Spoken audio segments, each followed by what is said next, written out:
একদিন হঠাৎ মক্কা নগরীতে প্রচণ্ড ঝড় বৃষ্টি শুরু হলো। ঝড় বৃষ্টির প্রবল তাপের কারণে মক্কা নগরীর আবে জমজমের কূপটি পরিপূর্ণ হয়ে জমজম কূপ থেকে পানি ওঠা বন্ধ হয়ে গেল। তারপর মক্কা নগরীতে প্রবল আকারে পানির সংকট দেখা দিল। কোথাও পানি চিহ্ন মাত্র নেই। মক্কার মানুষেরা পানির জন্য এদিক ওদিক ছুটাছুটি করতে লাগলো, কিন্তু কোথাও পানির সন্ধান না পেয়ে একেবারে তারা নিরাশ হয়ে পড়লেন। শিশু, যুবক, বৃদ্ধা, বৃদ্ধ সবাই পানির জন্য অসুস্থ হয়ে পড়লেন। তৎকালীন সময়ে মক্কা নগরীর নেতা ছিলেন নবীজির দাদা আব্দুল মুতালিব। পানি সংকটের জন্য দিশেহারা হয়ে তারা সবাই তাদের নেতা আব্দুল মুতালিবের কাছে উপস্থিত হলেন। আব্দুল মুতালিবের কাছে উপস্থিত হয়ে সবাই তাকে বললেন, আপনি আমাদের নেতা, আপনি যেভাবেই হোক আমাদের পানির ব্যবস্থা করুন। আপনি জমজম কূপ থেকে পানি উত্তোলন করার ব্যবস্থা করে দিন।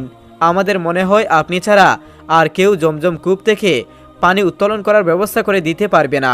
উপস্থিতগণ বললেন, আমরা যদি জমজম কূপ থেকে পানি না পাই তাহলে সবাই অসুস্থ হয়ে মারা যাব।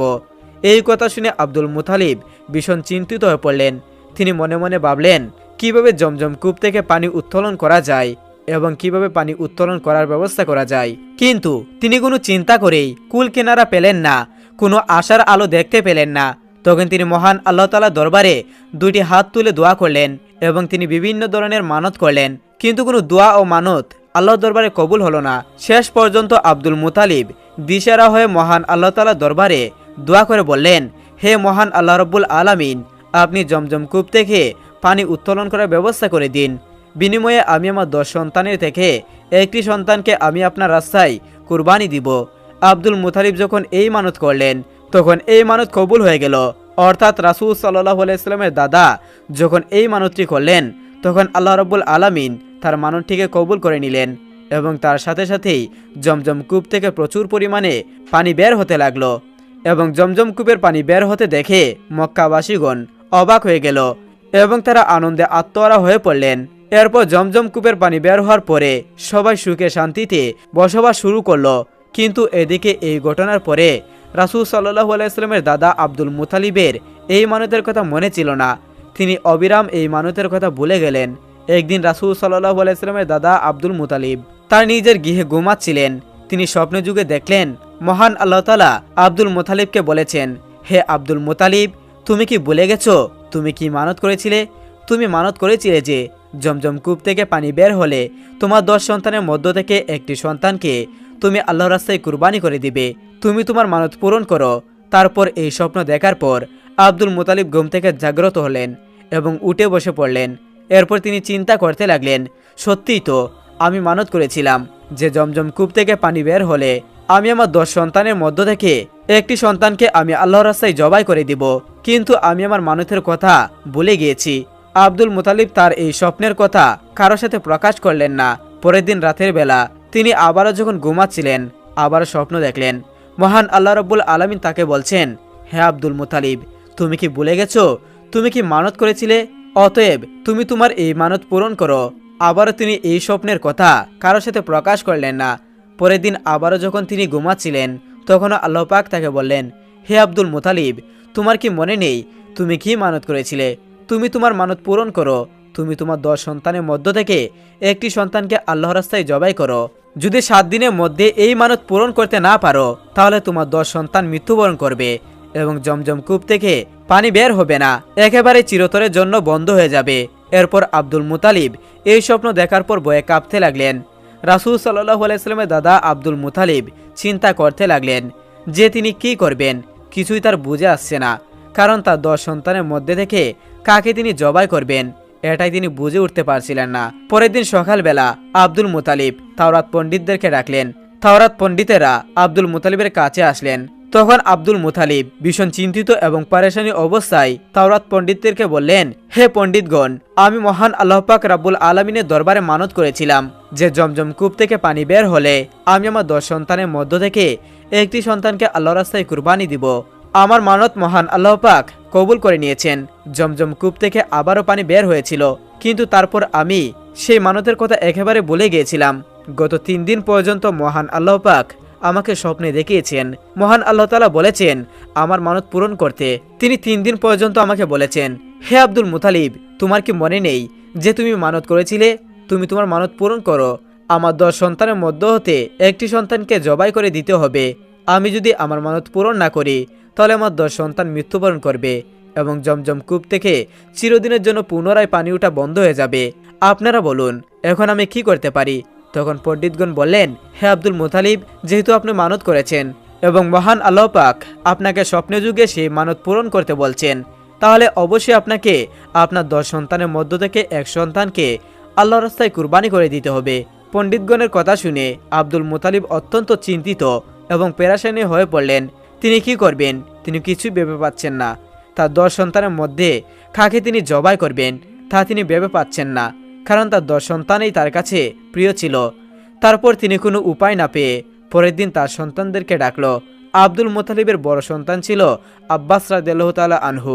আব্দুল মুতালিব প্রথমেই তাকে বললেন, হে আমার পুত্র, আমি মানত করেছিলাম যে জমজম কূপ থেকে পুনরায় পানি বের হলে আমি আমার 10 সন্তানের মধ্য থেকে একটি সন্তানকে আল্লাহর রাস্তায় জবাই করে দিব। এখন আমি কি করব? তুমি কি আমার সেই মানত পূরণ করবে? তখন আব্বাস রাদিয়াল্লাহু বললেন, আব্বাজান, এ কেমন মানত? আমি আপনার এই মানত পূরণ করতে পারবো না। আপনি আপনার অন্য সন্তানদেরকে এই মানত পূরণ করতে বলুন। রাসূল সাল্লাল্লাহু আলাইহি ওয়াসাল্লামের দাদা অর্থাৎ আব্দুল মুতালিব তার দ্বিতীয় সন্তান আমির হামজাকে বললেন, হে পুত্র, আমার মানত পূরণ করবে? তখন আমির হামজা বললেন, আব্বাজান, আপনি কেমন মানত করেছেন? আপনার মানতের জন্য আমি আমার জীবন দিতে পারবো না। আপনি আপনার অন্য সন্তানকে বলুন।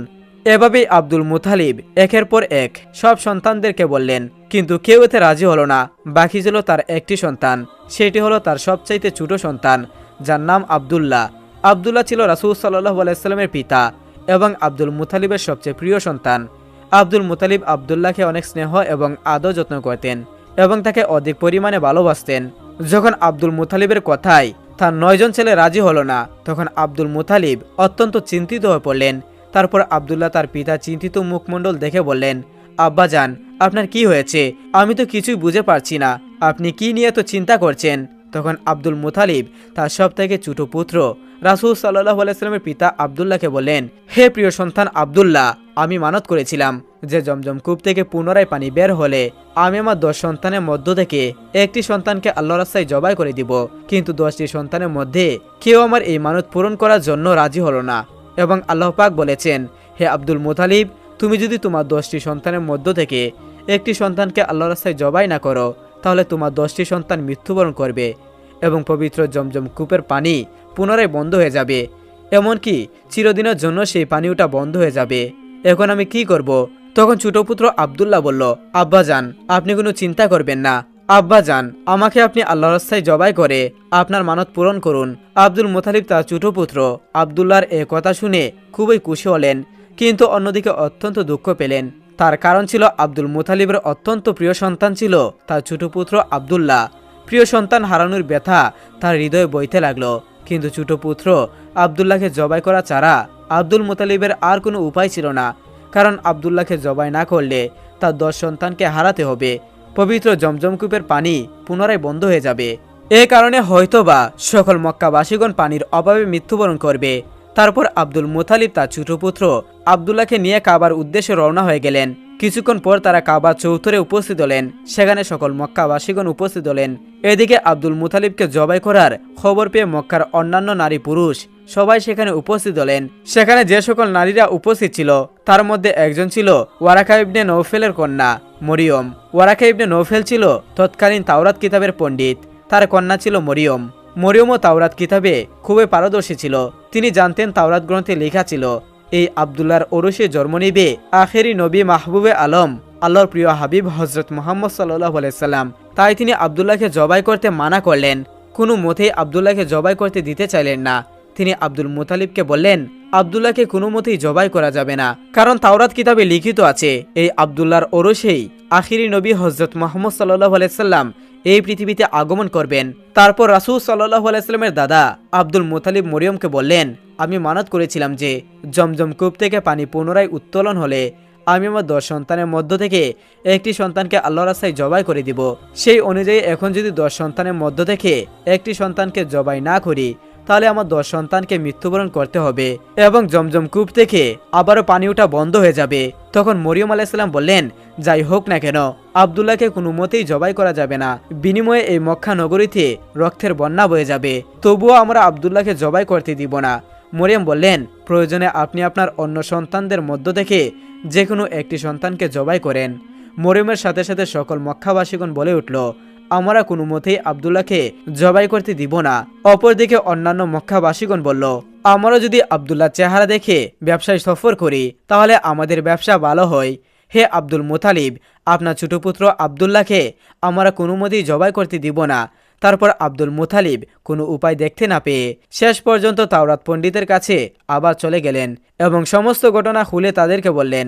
তখন তাওরাত পণ্ডিত তার প্রশ্ন শুনে বললেন, আপনি এখন গিয়ে লটারি ব্যবস্থা করুন, এই লটারিতে উটের নাম লিখুন এবং আপনার ছোট পুত্র আব্দুল্লাহর নাম লিখুন। এই লটারিতে যার নাম উঠবে তাকে আপনি আল্লাহর রাস্তায় জবাই করে দিবেন। তারপর সকল মক্কাবাসীর সামনে আব্দুল মুতালিব লটারি ব্যবস্থা করে দিলেন। সেখানে উটের নাম লেখা হলো এবং আব্দুল্লাহর নাম লেখা হলো। আর এই দুটি কাগজ তারা একটি পাত্রের ভিতরে দিয়ে দিল। যখন পাত্রের ভিতর থেকে কাগজটি তুলল তখন দেখা গেল আব্দুল্লাহর নাম উঠল। এদিকে মক্কাবাসীগণ কোনো মতোই আব্দুল্লাহকে জবাই করতে দিবে না। আবারও লটারি ব্যবস্থা করা হলো। কাগজ খুলে দেখলো আবারও আব্দুল্লাহর নাম উঠল। এভাবে লটারি করতে করতে 99 বার এই পাত্র থেকে লটারির মাধ্যমে কাগজটি তুলা হলো, কিন্তু প্রতিবারই আব্দুল্লাহর নাম এলো। তখন আব্দুল মুতালিব বলল, আর কোনো উপায় নেই, এবার আমার প্রিয় পুত্র আব্দুল্লাহকে জবাই করতে হবে। যেহেতু আমি মানত করেছিলাম তাই আমাকে মানত পূরণ করতেই হবে এবং মানত পূরণ করার জন্য আমাকে শেষ পর্যন্ত আমার প্রিয় পুত্র আব্দুল্লাহকে জবাই করতে হবে। আব্দুল মুতালিবের এই কথা শুনে তাওরাত পণ্ডিতের কন্যা মরিয়ম বলল, না, আব্দুল্লাহকে জবাই করা যাবে না, আপনি আবারও নতুন করে লটারির ব্যবস্থা করুন। যতক্ষণ পর্যন্ত উটের নাম উঠে ততক্ষণ পর্যন্ত আপনি লটারি চালিয়ে যাবেন। আবারও লটারির ব্যবস্থা করা হলো। একদম শেষ পর্যায়ে অর্থাৎ 100 বারের পর ওই লটারির উটের নাম এলো। এবার সকল মক্কাবাসীগণ আনন্দে আত্মহারা হয়ে উঠল। অন্যান্য সকলে খুশি হলো, কারণ তাদের প্রিয় আব্দুল্লাহকে আর জবাই করতে হবে না। এই ভেবে সবাই খুশিতে আত্মহারা হয়ে উঠল। তারপর আব্দুল মুতালিব অত্যন্ত খুশি হয়ে 100টি উট আল্লাহর রাস্তায় জবাই করে দিলেন। এদিকে আব্দুল্লাহ বড় হতে লাগলো।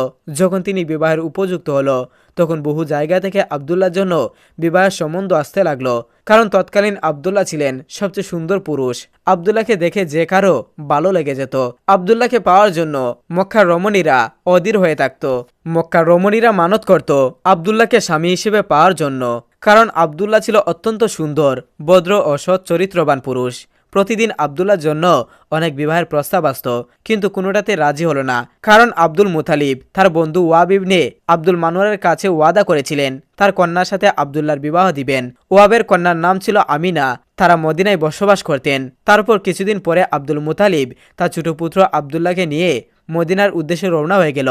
উদ্দেশ্য ছিল আব্দুল মুতালিবের সাথে আমিনার বিবাহ দেওয়া।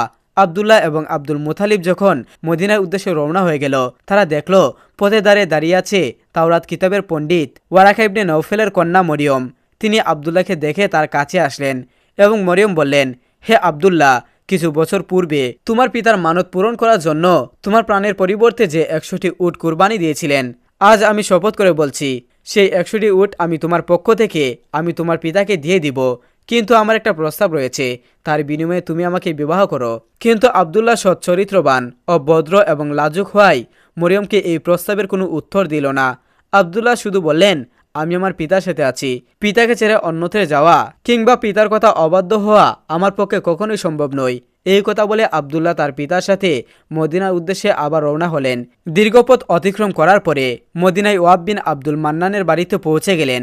তৎকালীন সময় ওয়াব বিন আব্দুল মান্নান মদিনার সম্মানিত বংশের ছিলেন এবং তার মর্যাদা ছিল ভালো। তিনি তার গোত্রের সর্দার ছিলেন। তারপর আলাপ আলোচনার মধ্য দিয়ে তার কন্যা আমিনার সঙ্গে আব্দুল মুতালিবের পুত্র আব্দুল্লাহর বিবাহ হয়ে যায়। এদিকে আমিনা ছিল তার সম্প্রদায়ের মহিলাদের নেত্রী।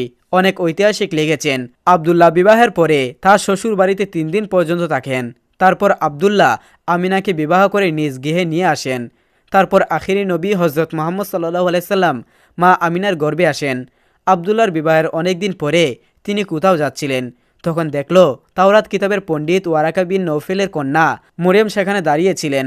মরিয়ম জানত না ইতিমধ্যে আব্দুল্লাহর বিবাহ হয়ে গেছে। আব্দুল্লাহকে দেখে মরিয়ম তার কাছে আসলো এবং আবদুল্লাহর চেহারার দিকে তাকিয়ে তিনি আর কিছুই না বলে মরিয়ম আবার তার গৃহের দিকে ফিরে গেলেন। এই ঘটনা দেখে আবদুল্লাহ কিছুটা অবাক হয়ে মরিয়মকে জিজ্ঞাসা করলেন, হে মরিয়ম, সেদিন তুমি আমাকে বিবাহের জন্য প্রস্তাব দিয়েছিলে, কিন্তু আমাকে দেখে আজ কিছু বলছো না কেন? এরকমভাবে চলে যাচ্ছ, এর কারণ কি আমি জানতে পারি? তখন মরিয়ম বলল, তুমি বিয়ে করেছো ইতিমধ্যে, তুমি অন্য এক নারীর স্বামী, তোমার চেহারা পরিবর্তন ঘটেছে, এটা আমি স্পষ্ট দেখতে পারছি। আমি তোমাকে বিবাহের প্রস্তাব দিয়েছিলাম, তার কারণ হলো তোমার কপালে এক উজ্জ্বল নূর ছিল, সেই নূরের জ্যোতি যেমন তেমন ছিল না। এর আগে কখনো কোনো পুরুষের কপালে এমনটি দেখিনি, কিন্তু আজ তোমার কপালে সেই নূর দেখতে পাচ্ছি না। এর কারণ হচ্ছে এটার অধিকারিণী হলো তোমার সৌভাগ্যময় স্ত্রী। সুতরাং এখন আমার আর তোমার কোনো প্রয়োজন নেই। এভাবে কোনো কথা না বলেই সেখান থেকে মরিয়ম চলে গেল। অতঃপর আবদুল্লাহ বাড়ি ফিরল। তারপর থেকে আবদুল্লাহ ও আমিনা সুখে শান্তিতে সংসার করতে লাগলো। কিছুদিন পরে আব্দুল মুতালিব আবদুল্লাহকে খেজুর আনার জন্য মদিনায় পাঠায়। খেজুর নিয়ে আসার সময় আবদুল্লাহ কুরাইশের একটি বাণিজ্যের কাফেলার সাথে সফর করেছিলেন, কিন্তু পথেই হঠাৎ অসুস্থ হয়ে পড়লেন, যার ফলে আবদুল্লাহ মদিনায় অবতরণ করেন এবং সেখানেই তিনি ইন্তেকাল করেন। ইন্না লিল্লাহি ওয়া ইন্না ইলাইহি রাজিউন। আবদুল্লাহ যখন ইন্তেকাল করেন, প্রিয় নবী সাল্লাল্লাহু আলাইহি সাল্লাম আমিনার গর্ভে ছিলেন। বিশ্বজাহানের সর্দার, সর্বশেষ ও সর্বশ্রেষ্ঠ নবী মুহাম্মদ সাল্লাল্লাহু আলাইহি সাল্লাম 570 খ্রিস্টাব্দে রবিউল আউয়াল মাসে জন্মগ্রহণ করেন। রাসূল সাল্লাল্লাহু আলাইহি সাল্লামের জন্মের সময় পৃথিবীতে এমন কিছু অলৌকিক ঘটনা ঘটেছিল তা সবাইকে অবাক করে দিয়েছিল।